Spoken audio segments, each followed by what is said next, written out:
Mirë, do të shkojmë me pamje të drejtë për drejtë, tani në SPAK në prokurorinë e posaçme kundër krimit të organizuar dhe korrupsionit, shohim aty që sapo ka hyrë zëvendës kryeministria Belinda Balluku, e cila është thirrur ditë më parë, sipas informacioneve, për të dhënë dëshminë e saj dhe sipas asaj që është raportuar, i është bërë kërkesë që të paraqitej në SPAK e shoqëruar ligjërisht, pra e përfaqësuar gjithashtu nëpërmjet avokatit të saj. Këto janë pamjet të drejtë për drejta që vinë nga SPAK, ku kolegët tanë po na dokumentojnë këtë moment. Shohim që zëvendës kryeministria ka hyrë pak çaste më parë dhe po kryen procedurat e hyrjes, ato të sigurisë me gjas, siç pam edhe pamjet teksa ajo qëndronte pas asaj dere të SPAK-ut. Nuk e di, do të kem mundësi të pyes Keti Banushin në lidhje të drejtë për drejtë për më shumë. E kemi Ketin?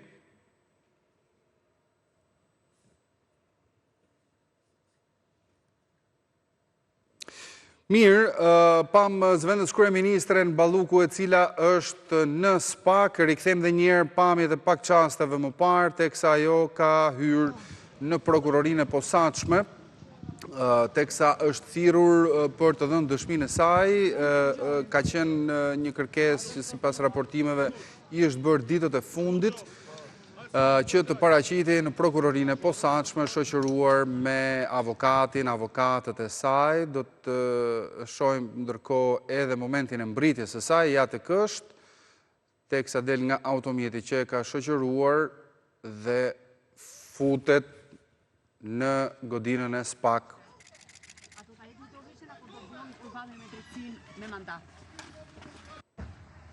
Me sa duket nuk ka pranuar të prononcohet nga pyetjet e gazetarëve që ndodheshin aty.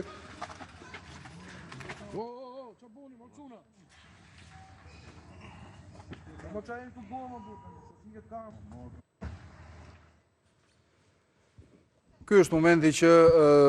zëvendës kryeministria mbrin përpara SPAK, gazetarët kanë tentuar sigurisht për të bërë punën e tyre, për të drejtuar pyetje, ajo nuk është përgjigjur. Shohim që hyn më pas në perimetrin e SPAK-ut dhe është futur brenda, siç e pam në pamjet e pak çasteve më parë, ku tashmë pritet të merret në pyetje.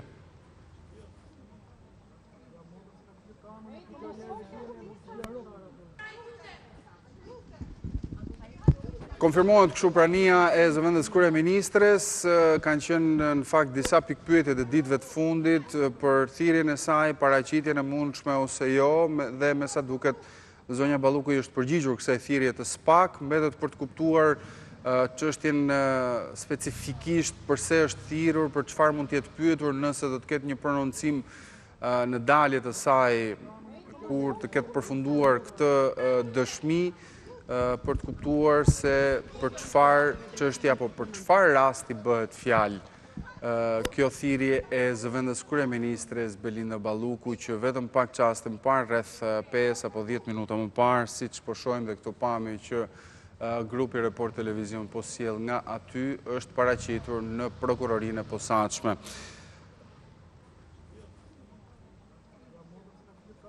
Mirë, kam Keti Banushin në lidhje të drejtë për drejtë, ndodhet pranë SPAK-ut. Kolegja, Keti, të përshëndes. Atëherë, çfarë mund të themi për këtë paraqitje të zëvendës kryeministres Balluku në SPAK? Dim cila është çështja, kur i është dërguar thirrja dhe çfarë pritet?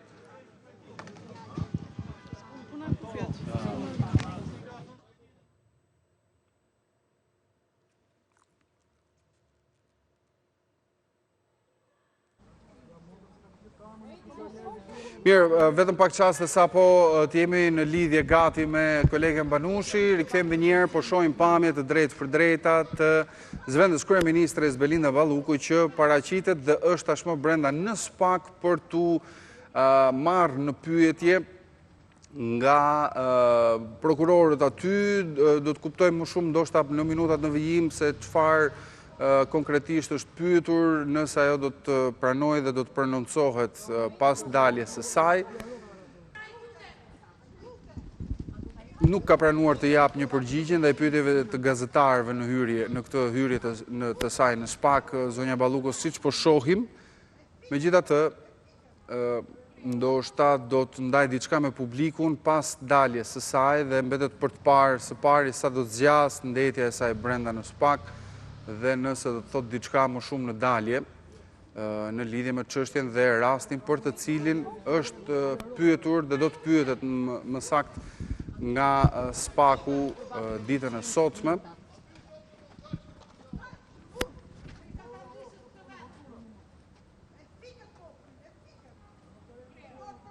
Duhet të kuptojmë ndërkohë edhe përfaqësinë e saj ligjërisht se si do të bëhet nëse ka qenë e shoqëruar nga avokate dhe përfaqësues të saj ligjor në këtë vajtje në SPAK dhe në pritje të kolegës Keti Manushi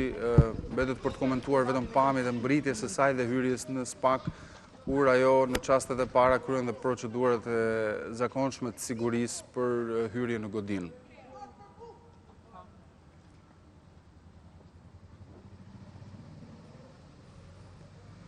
Një lajm i kësaj jave ky se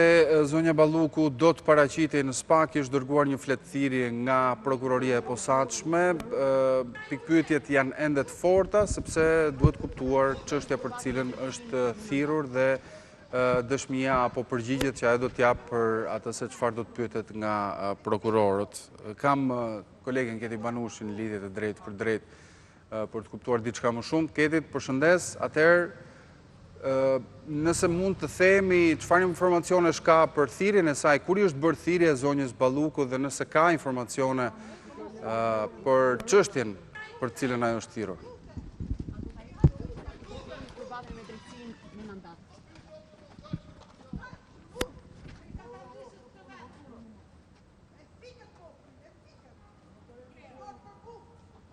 Keti, më dëgjon?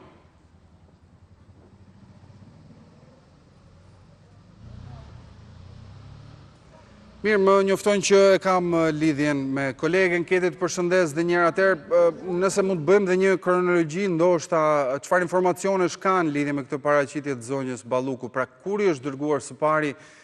thirrja për të shkuar në SPAK dhe çfarë dihet për çështjen për të cilën ka shkuar?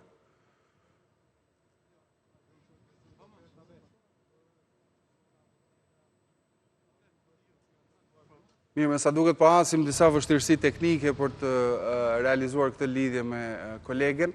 Vijojmë të transmetojmë dhe të shohim bashkë pamjet e zëvendës kryeministres Balluku, e cila mbërriti rreth 10 minuta më herët përpara prokurorisë së posaçme, nuk ka pranuar të japë përgjigje tek gazetarët që mbulojnë institucionin dhe transmetojnë apo raportojnë nga aty. Dhe shohim këtë hyrje të saj në prokurorinë e posaçme, shoqëruar nga, në mos gaboj, truprojat, por kjo mbetet për të saktësuar, ashtu siç është edhe çështja në fjalë për cilën ajo është paraqitur sot në SPAK. Megjithëse ajo tashmë duhet të ketë nisur procedurat me prokurorët për të marrë në pyetje, për të dhënë dëshmi. Këto janë detaje që duhet të zbardhen, qartësohen dhe verifikohen në minutat në vijim. Për të sjellë në kujtesë është një lajm i ditëve të fundit se zëvendës kryeministria do të paraqitej dhe ishte thirrur më saktë në prokurorinë e posaçme për të dhënë dëshmi. Por mbetet e paqartë çështja për cilën ajo do të flasë, do të pyetet, do të dëshmojë përpara prokurorëve.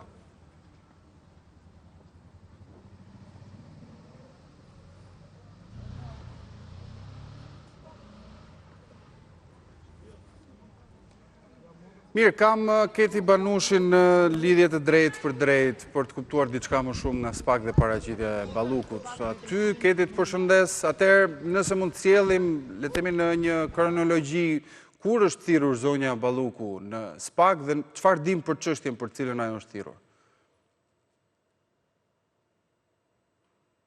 Përshëndetje Arlin, në fakt zonja Balluku, sipas informacioneve që kemi, është thirrur të hënën e parë, por ka kërkuar një datë tjetër, kjo për arsye të angazhimeve që ka patur dhe ka qenë ditën e sotme në orën 15 për të thirrur. Në fillimisht, në fakt, sipas avokatëve, ajo është kërkuar të paraqitet me avokatin mbrojtës, ka qenë motra e saj Pamela Qerko, një nga anëtarët e KPK-s, e cila është paraqitur më herët në ambientet e prokurorisë së posaçme. Ajo nuk është futur sipër prokurorisë, por ka pritur motrën e saj, e cila erdhi në orën 15:10, pra zëvendës kryeministren Belinda Balluku, e cila u paraqit në këto momente që flasim, është ngjitur për të marrë në pyetje ose për t'ju komunikuar ndoshta ndonjë status tjetër, pasi ka qenë si person në dieni, ndoshta tani tashmë që është me avokat mund të jetë si person në hetim ose ndoshta dhe ndonjë akuzë mund t'i grihet, të paktën të dhënat janë që si person në hetim është për shkelje pabarazisë në tendera, ndërkohë që pritet të njihet ndoshta edhe me hetimet që ka bërë prokuroria e posaçme. Duhet të theksojmë që nuk është vetëm zonja Balluku në fakt e cila do të thirret dhe i është dërguar fletëthirrje për të paraqitur me avokat. Ditën e hënë janë thirrur edhe zyrtar të tjerë të Ministrisë së Infrastrukturës dhe Energjetikës. Një ndër to që është thirrur në orën 9:30 është Gentian Gjyli, pra kreu i ARSH-s aktualisht. Ai ka një proces tjetër, por me sa duket nga ana e prokurorisë së posaçme mund të komunikohet një akuzë tjetër, pra të hënën në orën 9:30, por edhe zyrtar të tjerë. Keti dëgjuam nga zoti Dumani në raportimin e tij të pak ditëve më parë në parlament që zonja Balluku është në hetim, po ndërkohë të sillim pak edhe le të themi ato kontekstin politik edhe ligjor në të njëjtën kohë, sepse duhet kujtojmë që edhe Partia Demokratike ka dorëzuar 4 padi për zonjën Balluku në SPAK, përmendim këtu çështjen e tunelit Llogaras, shitblerjet e energjisë elektrike, panelet fotovoltaike dhe 2 anijet termocentral të prodhimit të energjisë elektrike. Këto çështje që rrethojnë të paktën publikisht zonjën Balluku, pra sa gjasa ka që t'jetë një prej tyre si çështje për cilën është thirrur sot? Në fakt ajo që kemi mësuar është tuneli Llogaras, ajo që ka përparuar hetimet në këtë fazë që jemi, dhe zonja Balluku bëhet fjalë për tenderin për tunelin e Llogaras, por dhe për tenderin e mirëmbajtjes, pra janë të 2 tendera të cilat janë në hetim. Dhe zonja Balluku, nga informacionet që kemi, gjithmonë presim dhe një konfirmim zyrtar, por nga informacionet që kemi mësuar deri tani bëhet fjalë për tunelin e Llogaras, dhe kjo është të paktën ajo që kemi mësuar. Duhet theksuar që është një dosje e ngritur si në bazë të kallëzimeve që ka bërë Partia Demokratike, por dhe në bazë të informacioneve dhe të dhënave që prokuroria e posaçme ka marrë në sajt të zbërthimit të komunikimeve të telefonit të Ervis Berberit, pra një ish kreu të ARSH-s, i cili është aktualisht i arrestuar. Pra, është si derivati i këtyre komunikimeve që kanë bërë që prokuroria e posaçme të vijonte me ndosje të tjera, me fraksione të tjera, dhe nuk është çudi që mund të kemi edhe të tjerë persona të cilët do të merren të pandehur dhe të mund të ndahen fraksione të tjera. Pra janë komunikime të shumta që janë bërë kryesisht për tendera të shumta, të cilat kanë qenë, mund të them, me flamur të kuq, ndërkohë që prokuroria e posaçme ka krijuar dyshime që mund të kemi abuzime. Megjithatë, mbetet për të parë pra statusin me të cilin do të dali zëvendës kryeministra nga ambientet e prokurorisë së posaçme, ku është thirrur dhe është së bashku me mbrojtjen e saj që është motra e saj, siç e theksova, Pamela Qerko, nuk ka preferuar të marrë një avokat të jashtëm, por e ka një avokat brenda familjes, mund të themi, por ka qenë dhe një skenë që është bërë në momentin që ajo ka ardhur në prokurorinë e posaçme, ku janë disa simpatizantë të Partisë Demokratike, kryesisht ata që shoqërojnë zotin Berisha, të cilët e kanë pritur dhe me thirrje, të cilët duke folur, duke thirrur thirrur në emër të saj, pra me akuza të rënda të cilat e akuzojnë zonjën Balluku për akuza që janë ngritur dhe ndaj saj nga ana e prokurorisë posaçme. Pra kjo është ajo që mund të themi për momentin, pra ka pak qaste që është futur në ambientet e prokurorisë posaçme, shoqërohej në fakt deri në derën e prokurorisë posaçme nga këshilltarët e saj, por në ambientet ku do të merret në pyetje ose do t'i prezantohet statusi i ri i saj, qoftë person nën hetim ose e pandehur, kjo mbetet për të parë, është së bashku me avokatën e saj, Pamela Qirkon. Keti, po ndërkohë ti përmende pak dy çështje për cilat hetimet kanë ecur, kanë përparuar, po ky është kontakti i parë, le të themi, ndoshta edhe fizikisht i zonjës Balluku me organet e hetimit, pra ka diçka tjetër që mund të thuhet nëse agjentë të BKH-s kanë zhvilluar hetime, marrje telefonësh për të, le të themi, ecur edhe në hapat mëtejshëm në kuadër të hetimeve, siç përmende atë të telefonit marrë të ish kreu të ARSH-s? Në fakt nuk është kontakti i parë, zonja Balluku ka qenë dhe më herët është pyetur në prokurorinë e posaçme në lidhje me inceneratorin e Tiranës, ka qenë e thirrur si person që ka dijeni, sa i takon këtij hetimi që kanë kryer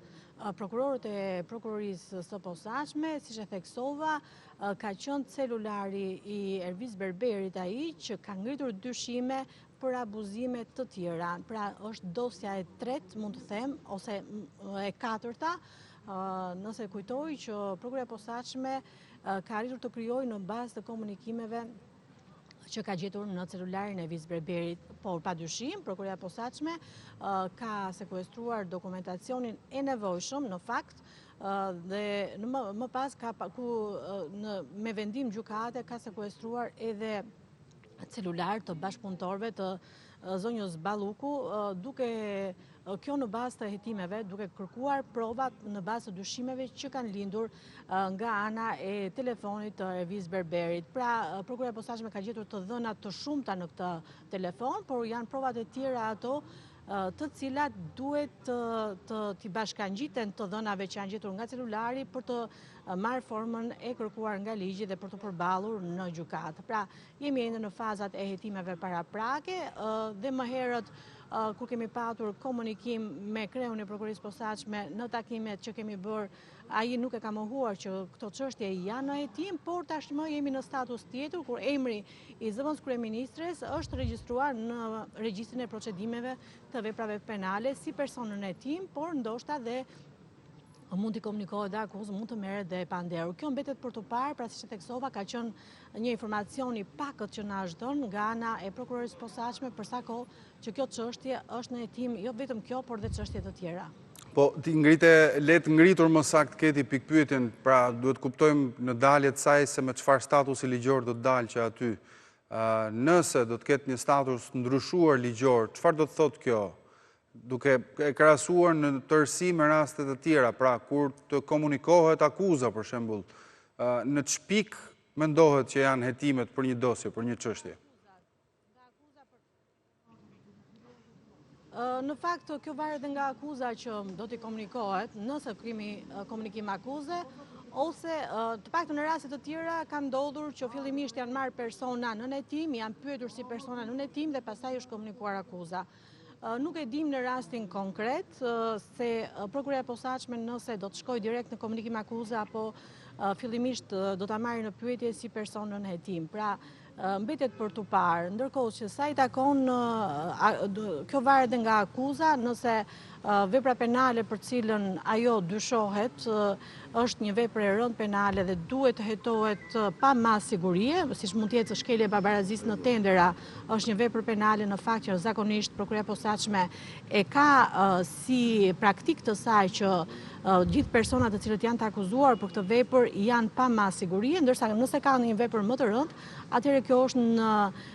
është në dorën e prokurorisë posaçme dhe në gjykimin e prokurorit nëse do të kërkojë mas sigurie, ndoshta edhe pezullim nga detyra ose në mas tjetër, kjo varet nga ana e prokurorit se sa ndikon tek hetimet e tij. Pra prandaj them që është shumë e rëndësishëm statusin me të cilin ajo do të dalë nga prokuria e posaçme ditën e sotme. Pra, nëse do të dalë si person në nëhetim, apo do të dalë si e pandehur. Të flasim pak edhe për zonjën Pamela Qirko, që siç konfirmove dhe ti, do t'jetë mbrojtësja e zonjës Balluku.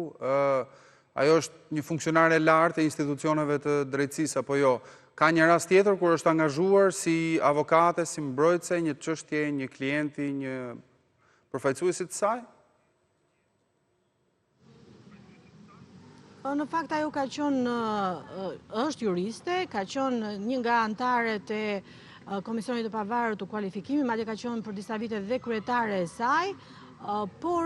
me sa duket ka dhe licencën e avokates, të cilën e ka vënë në përdorim ditën e sotme në funksion të kësaj çështje. Në më herët nuk e kemi parë në rolin e avokates, të paktën në seanca gjyqësore, por me sa duket kjo çështje ka ndjeshmëri të lartë publike dhe zonja Balluku nuk ka rrezikuar duke marrë një mbrojtës tjetër, ndoshta në një fazë të dytë mund të ketë dhe mbrojtës tjetër, por ditën e sotme është paraqitur së bashku me motrën e saj, e cila do të jetë në rolin e avokates mbrojtëse, të paktën në këtë fazë që janë hetimet. Ajo që i ka paraqitur prokuria e posaçme është vetëm kërkesa që duhet të jetë me një avokat mbrojtës, dhe zonja Balluku në këtë fazë ka zgjedhur motrën e saj për të qenë e pranishme. Keti, të falenderoj, nëse do të ketë reja, sigurisht do të përcjellim për shikuesit gjithë informacionet që do të dalin. Falenderoj për raportimin edhe sqarimet në lidhje me rrethanat, siç po shohim publikisht, të zëvendës kryeministres Belinda Balluku, e cila rreth 15 minuta më herët ka hyrë në SPAK pasi i është dërguar fletëthirrje që ajo të paraqitej në prokurorinë e posaçme